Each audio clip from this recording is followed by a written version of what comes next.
Welcome back ulit! So, yan. Ang next ko naman gagawin ay i-share ko sa inyo kung paano ko linisin ang aking mga makeup brushes at ang aking sponge. So, yan. Kakaglam makeup ko lang. Ang dami ko nagamit na brush. Ito na lang natira. So, yan. Ano ba ang ginagamit ko panlinis sa aking mga makeup brushes na ito? So, let's see.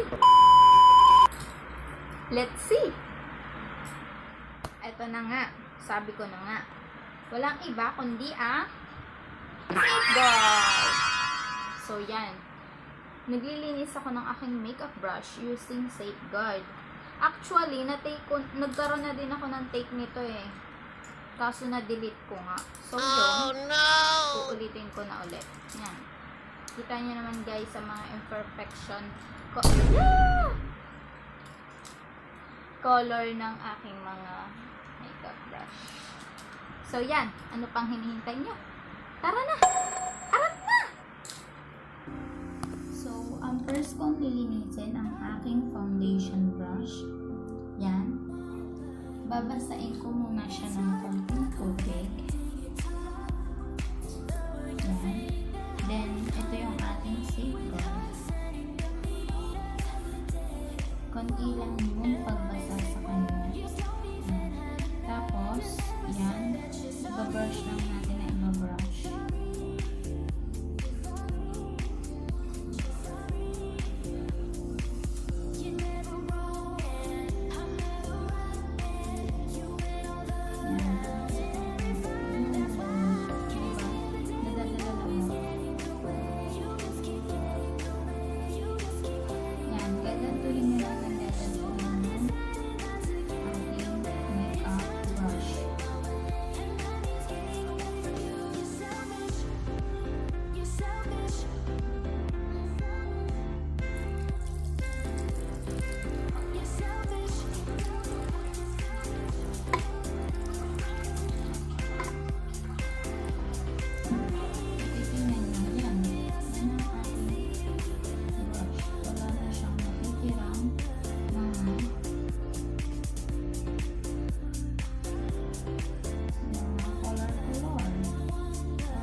Naman ay ang ating makeup sponge. Babasahin ko muna ang ating makeup sponge.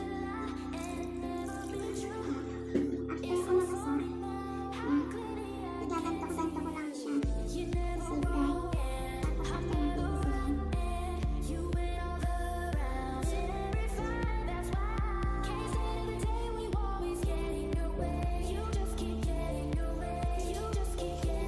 Ano ang dami?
And that's it for today, guys. Yun na ang aking paglilinis ng makeup brush at ang beauty blender ko.